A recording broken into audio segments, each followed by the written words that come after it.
सुबह 11 बजे दिल्ली में सर्वदलीय बैठक बुलाई गई है। तो यहां पर मॉनसून सत्र शुरू होने से पहले ये एक सर्वदलीय बैठक होगी जिसमें सभी दल के यहां पर जितने भी नेता हैं वो पहुंचेंगे।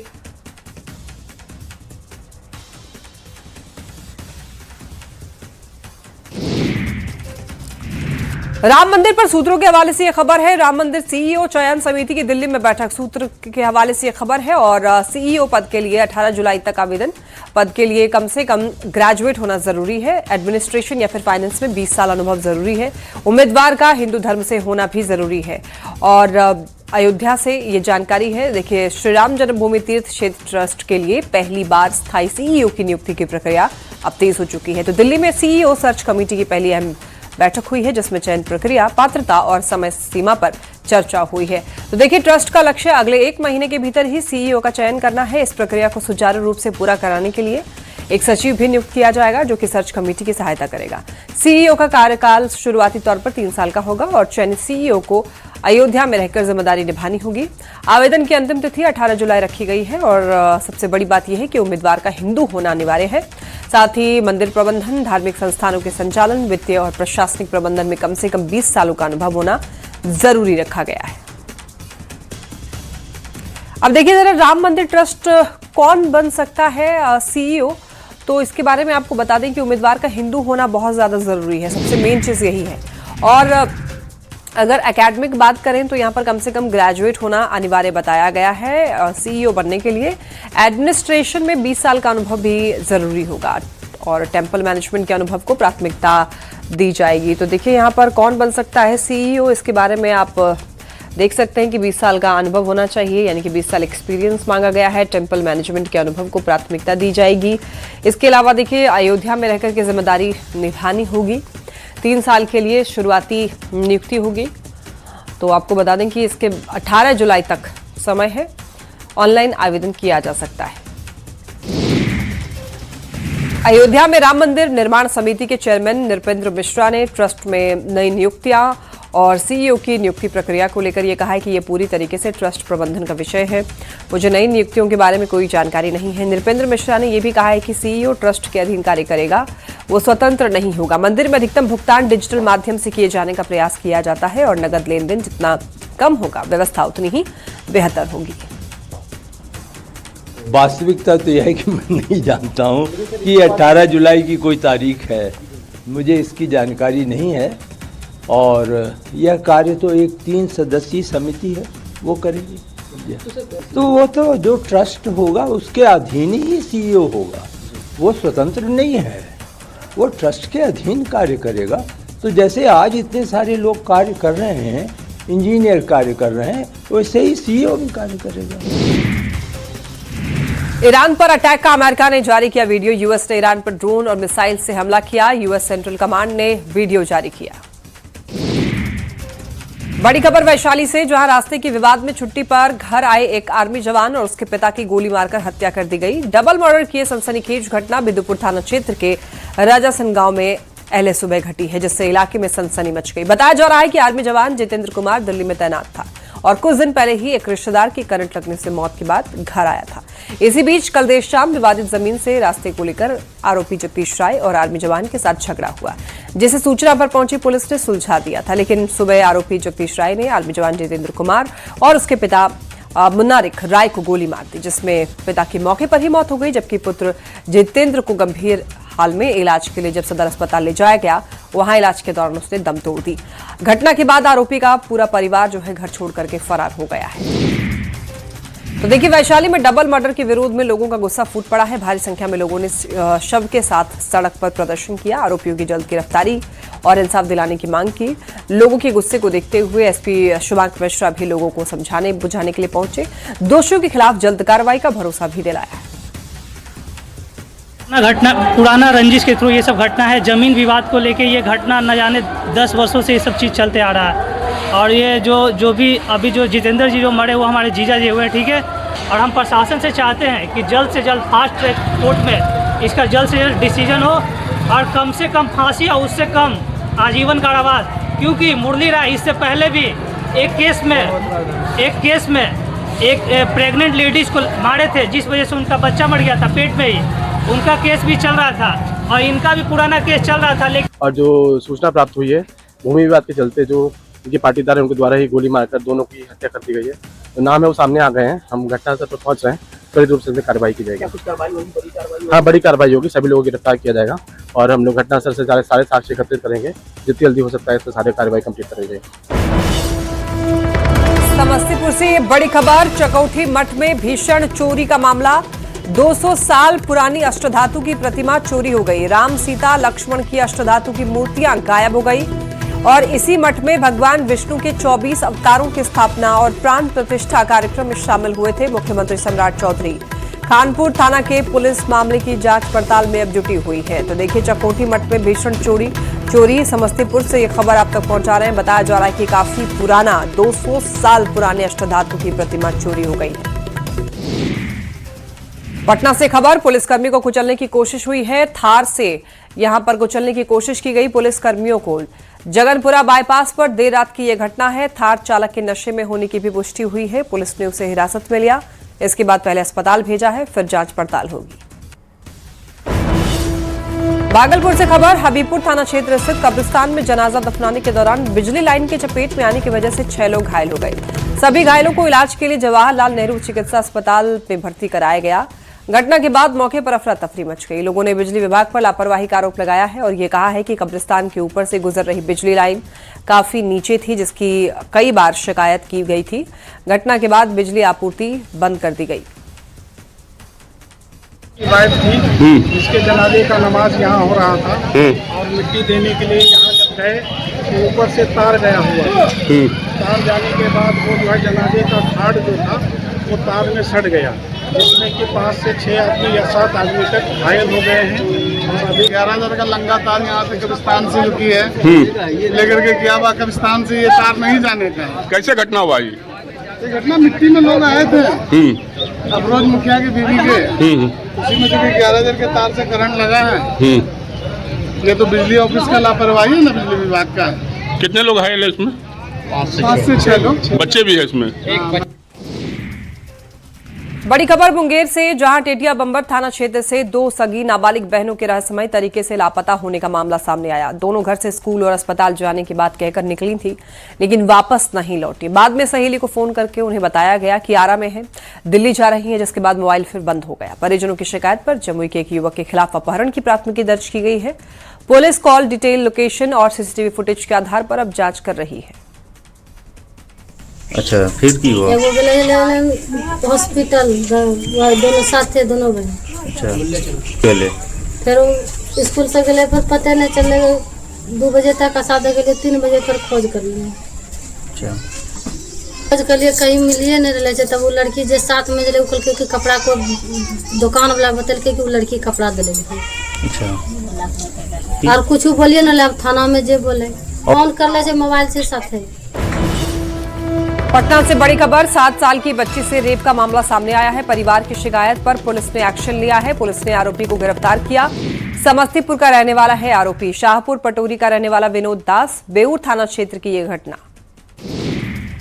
वैशाली से खबर, गौराल थाना क्षेत्र में एक महिला होमगार्ड सिपाही और उसकी बहन को अगवा करके दुष्कर्म करने का सनसनीखेज मामला सामने आया।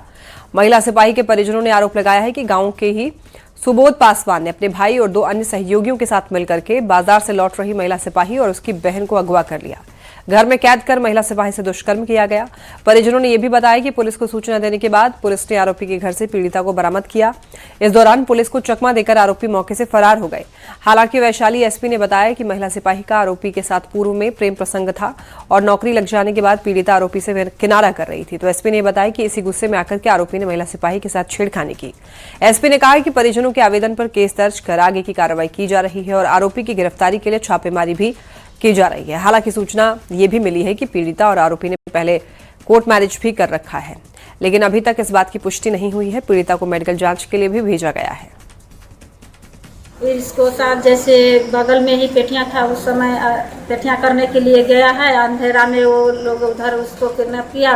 अब बाद उसको देवनाथ बाबूजी बचाने की कोशिश किए तो उनको भी मारा और वही आकर हम लोगों का खबर किए घर पर। हम घर पर आए, उसको दरवाजा पर गए, मेरे बच्ची को छोड़ो, तो वो नहीं छोड़ा। मेरे लड़की को घर में बंद करके रखा और तब प्रशासन को हम फ़ोन किए, 112 पर फ़ोन किए, तब प्रशासन दिया है, तब वो मेरे बच्ची को बरामद किया है। हम दोनों बहन आ रहे थे बाजार से, जब लाइट बढ़ रहा था तो उधर से सीधा चले आए होते। दो भाई था, एक भाई था अंधेरा में ठहरा हुआ, एक भाई था ना हाई स्कूल तक ठहरा हुआ था ना। हम दोनों बहन सीधा आ रहे थे, शायद वो अपना भाई को फ़ोन करके कह दिया, और उसका भाई ना मेरे बहन के पीछे से आती बाल धरा के खींच दिया। हम दोनों बहन रोड पर बहुत कस के गिर गए हैं। आती तब मेरी बहन के वो मारने लगा, खूब मारा, दोनों हमारी बहन के घिंच के हमें भी मारा है। तब वो अपना कहते चलो मैं अपना घर में जाके बंद कर दिया, मेरे दीदी के साथ गलत काम करने जा रहा था। हुआ जैसे हम इन लोग दोनों बच्चे आगे साइकिल से थी, हम पीछे से थे। तो इतना गाड़ी के अंदर थे हम पीछे, तो हमने देखे उसको साइकिल को धक्का देके गिरा दिया। तो हम पीछे से आए, उसको देखे कि अरे तुम ऐसा क्या है किया, बच्ची सब है। अब दोनों में हाथापाई होने लगा, तो हम दोनों के छुड़ाने लगे। अब हमको फट से कॉलर ऐसे पकड़ के कस के हमको ऊपर फैट उठा के साइकिल उठा के हमको देह पर पटक दिया। गिर गए रोड पर गिरने के बाद हमारा घुटना फूट गया। अब हमको तो उतना ताकत है नहीं, ऐसे ही थरथराने लगता है ज़्यादा बोलने से। नीट परीक्षा धांधली मामले में गिरफ्तार 30 आरोपियों की रिमांड अवधि पूरी होने के बाद ईओयू ने उन्हें फिर से न्यायिक हिरासत में जेल भेज दिया है। पिछले 72 घंटे तक ईओयू की टीम ने सभी आरोपियों से अलग अलग पूछताछ की और ये जानने की कोशिश की गई कि परीक्षा धांधली का नेटवर्क कैसे काम करता था, इसमें किन किन लोगों की भूमिका थी। ईओयू अब पूछताछ में मिले हुए तथ्यों के आधार पर आगे की भी जांच कर रही है। खबर कटिहार से, जहां पुलिस ने स्मैक तस्करी के एक बड़ी रैकेट का खुलासा किया है और इमली गाछी चौक से 2 तस्करों को गिरफ्तार किया। सदर डीएसपी ने बताया, पश्चिम बंगाल के कलियाचक से स्मैक की खेप बिहार में लाने की सूचना मिली थी और इसी आधार पर कार्रवाई करते हुए पुलिस ने दोनों आरोपियों को पकड़ा और उनके कब्जे से 385 ग्राम स्मैक बरामद की। पुलिस पूरे नेटवर्क की जांच पड़ताल में जुटी है। गुप्त सूचना मिली थी टाउन थानाध्यक्ष को और जो तकनीकी शाखा है उनको भी गुप्त सूचना मिली थी कि कुछ लोग स्मैक का तस्करी कर रहे हैं। इस सूचना का सत्यापन किया गया। सूचना के सत्यापन में 2 लोगों को गिरफ्तार किया गया, जिनके नाम गोलू कुमार और नितेश झा हैं। इन दोनों लोगों को गिरफ्तार किया गया और इनके पास से कुल 385 ग्राम स्मैक। पटना से बड़ी खबर, नशे में टल्ली पुलिसकर्मी, शराब के नशे में दिखा एक पुलिसकर्मी। सोशल मीडिया पर वीडियो वायरल है।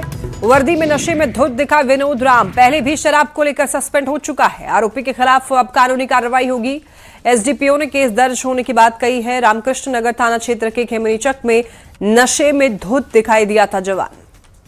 संबंध में रामकृष्ण नगर थाना द्वारा त्वरित रूप से कार्रवाई करते हुए पीटीसी 2251 विनोद राम का मेडिकल टेस्ट कराया गया और प्राथमिकी दर्ज कर न्यायालय में अग्रिम कार्रवाई हेतु उन्हें भेजा जा रहा है। उनकी ड्यूटी खेमनीचक टीओपी में लगी थी और ड्यूटी के बाद वो संदिग्ध हालत में पाए गए थे, जिसे 112 की गाड़ी द्वारा लाया गया और मेडिकल टेस्ट कराकर अग्रिम कार्रवाई न्यायालय के लिए भेजा गया। और देखिए अब खबर पटना से, जहां बांकीपुर सीट पर होने वाले उपचुनाव को लेकर नामांकन की आखिरी तारीख है और इसी बीच न्यूज 18 संवाददाता विनीता मिश्रा ने बांकीपुर विधानसभा में चुनावी माहौल जानने की भी कोशिश की, जनता से विकास कार्यों को लेकर बात की।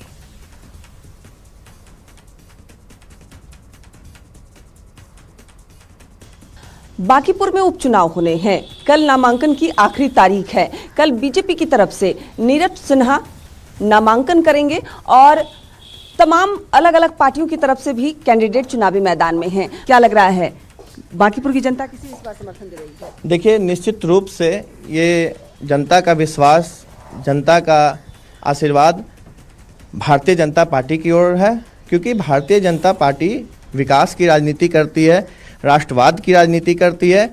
और विपक्ष को तो लोग देख रहा है ना भैया, 1990 के दशक से आदमी देख रहा है कि किस तरह से लूट, अपहरण, मारपीट, जातिगत भ्रम फैला के किस तरह से तुष्टिकरण की राजनीति ये लोग करती आई है। बांकीपुर की जनता का ये पिछले कई कार्य मतों को देख लीजिए, जो भी हुआ है तो आपको तो साफ ही दिल झलक रहा है। और ये तो और उपचुनाव है, यहाँ पर कई कैंडिडेट अभी चुनावी मैदान में हैं, तो इस बार बांकीपुर की जनता को कौन पसंद आ रहा है ज़्यादा?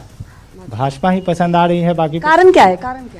कारण ये है कि मैम भाजपा ने यहाँ पे बहुत सारा काम किया आपको, जैसे कि डबल डेकर पुल देख लीजिए आप, उसके बाद आप मंदिरी नाला का निर्माण देख लीजिए, और फिर रोड की व्यवस्था बहुत ही अच्छी की है। नीचे तबके के लोग युवा हैं, हमारे उम्र के हैं, तो हो सके हमसे उनसे कम ही होंगे उनका, लेकिन उन्हीं के साथ रहेंगे। ऐसा थोड़ी है। मतलब खुश हैं इस कैंडिडेट? बहुत खुश हैं, आज से नहीं 25 साल से खुश हैं, जब से नीति नियम ही नहीं आते हैं। ऐसा क्या बात है?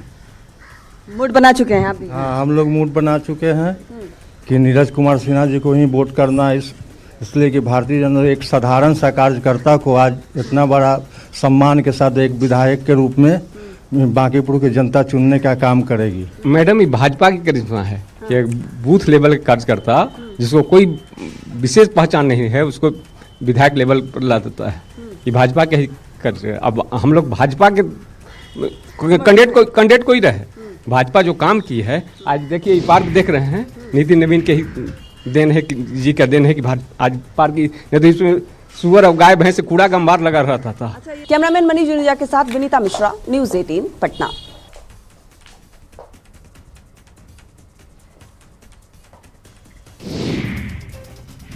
बेगूसराय में केंद्रीय मंत्री गिरिराज सिंह ने बांकीपुर विधानसभा उपचुनाव को लेकर जनसुराज के संस्थापक प्रशांत किशोर पर तीखा हमला बोला। उन्होंने ये कहा कि बीजेपी ने उम्मीदवार बदलने का फैसला संगठन की रणनीति के तहत लिया है, डर की वजह से नहीं। गिरिराज सिंह ने प्रशांत किशोर पर गंभीर आरोप लगा दिया है, उन्हें फ्रॉड बताया है। दावा किया कि जनसुराज को उम्मीदवार नहीं मिलने पर वो खुद चुनाव मैदान में उतरे हैं।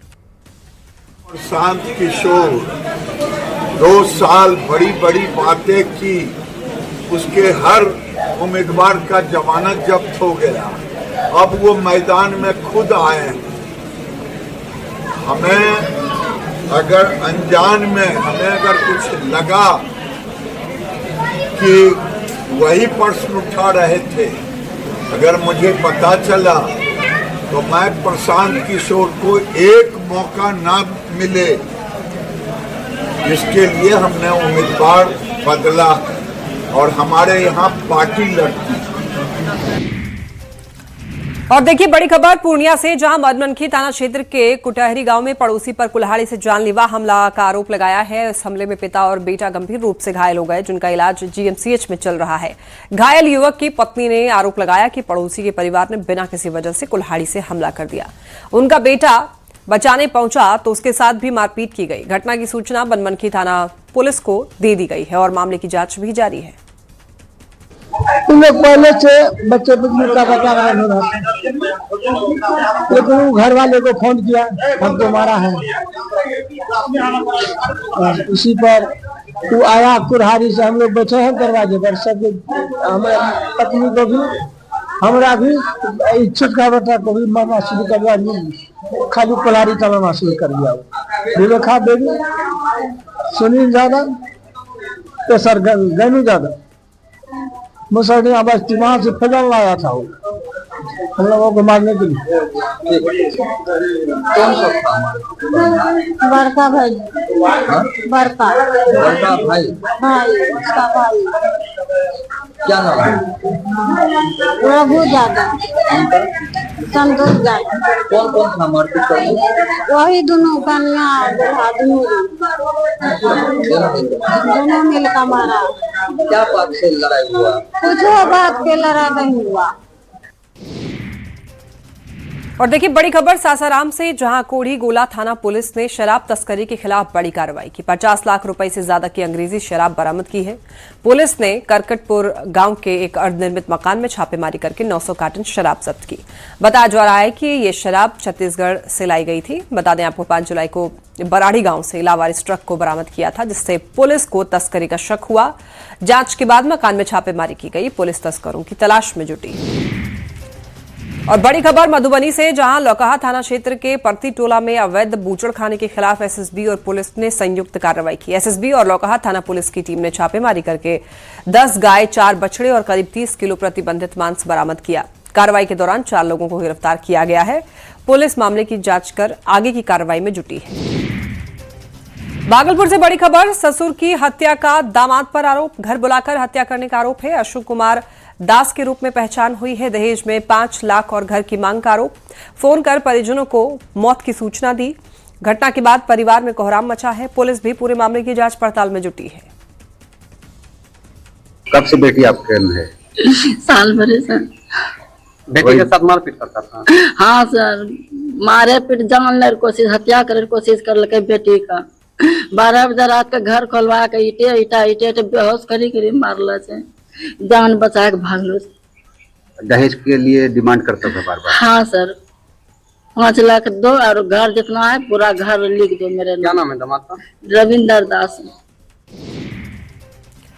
बाढ़ से खबर, जहां मोकामा ओटा गांव में गंगा कटाव ने ग्रामीणों की चिंता बढ़ा दी है। सीआरपीएफ कैंप के आसपास गंगा घाट किनारे तेज धार के कारण लगातार मिट्टी का कटाव हो रहा है।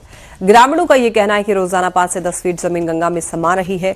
कटाव से गंगा किनारे जमीन में बड़ी बड़ी दरारें दिखाई देने लगी हैं, जिससे आने वाले दिनों में खतरा और बढ़ सकता है। ग्रामीणों को आशंका यह है कि जलस्तर बढ़ने और गंगा में उफान आने पर आसपास के कई गांव प्रभावित हो सकते हैं। क्या मुकेश दा, कटाव का क्या स्थिति है गांव में? बहुत भयंकर स्थिति है, डेली 10 फीट कट रहा है। डेली?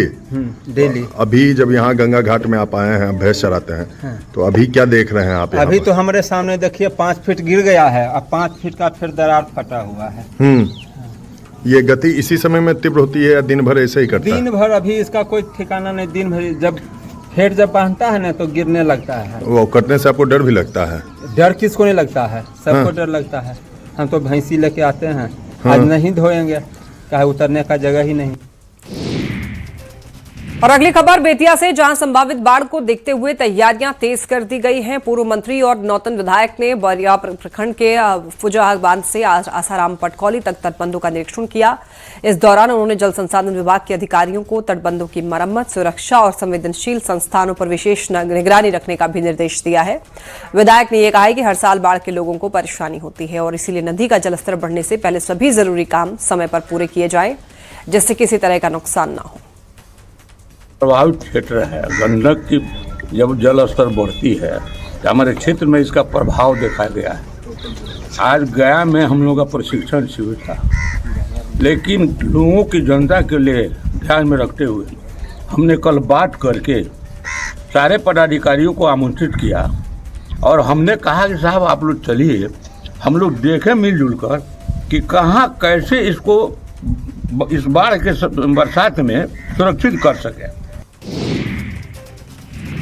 और देखिए खबर कटिहार से, जहां रहटा पंचायत के आंगनबाड़ी केंद्र संख्या 12 से जन्म प्रमाण पत्र बनाने के नाम पर अवैध वसूली का मामला सामने आया, जिसका वीडियो सोशल मीडिया पर वायरल हो रहा है। और कथित तौर पर वीडियो में आंगनबाड़ी सेविका चंपा मुर्मू एक शख्स से 3 बच्चों के जन्म प्रमाण पत्र के लिए 600 रुपए लेते हुए दिख रही हैं। ग्रामीणों ने आरोप लगाया कि हर प्रमाण पत्र के लिए 200 रुपए की मांग की जाती है। मामला सामने आने के बाद से समाज कल्याण विभाग ने इसे गंभीरता से लिया है। अधिकारियों ने जांच करके उचित कार्रवाई करने की भी बात कही है।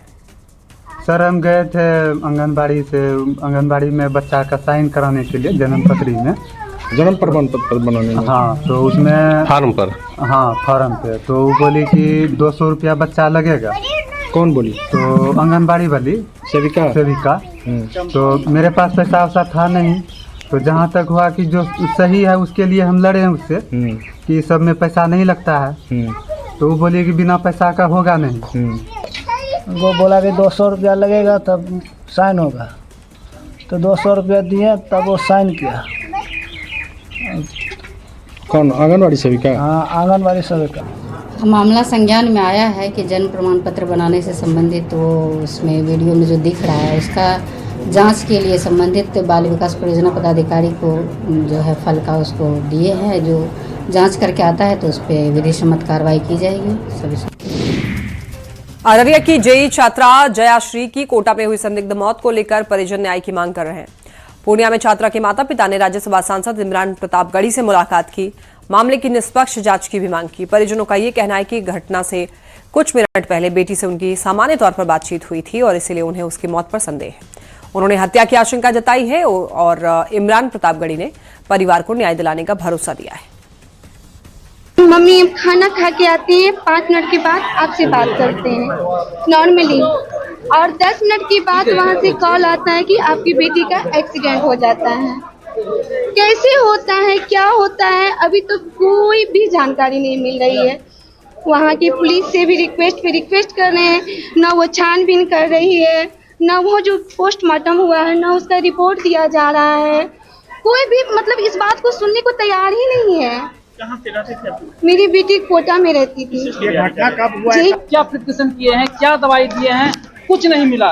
और वो लास्ट 6 घंटे सरकार से यही मांग करते हैं कि इसका निश्चित जांच हो। और आप जो सुसाइड बता रहे हैं, क्या प्रूफ दिए हैं अभी तक आपको कि हमारी बच्ची सुसाइड की है? उसके साथ जो घटना घटी है उसकी छानबीन हो। और हम परिवार से मिला, जयश्री नाम की जो छात्रा थी, जयाश्री, और उसके पिता और माता के आंसू भी मैंने देखे हैं। और उनका ये कहना है कि ये आम दुर्घटना नहीं है, बल्कि उसके साथ कोई अनहोनी हुई है। तो हम कोटा में बाकायदा अपने साथ के जो पार्टी के लोग हैं उनसे भी आज बात करेंगे कि उस बच्ची की मौत कैसे हुई है, इसको क्लियर किया जाए। और अगर उस बच्ची के साथ कोई अनहोनी हुई है तो उचित धाराओं में मुकदमा दर्ज हो और जो जिम्मेदार लोग। और इन्हीं खबरों के साथ इस बुलेटिन में फिलहाल इतना ही। आप देखते रहिए न्यूज़ 18 बिहार झारखंड।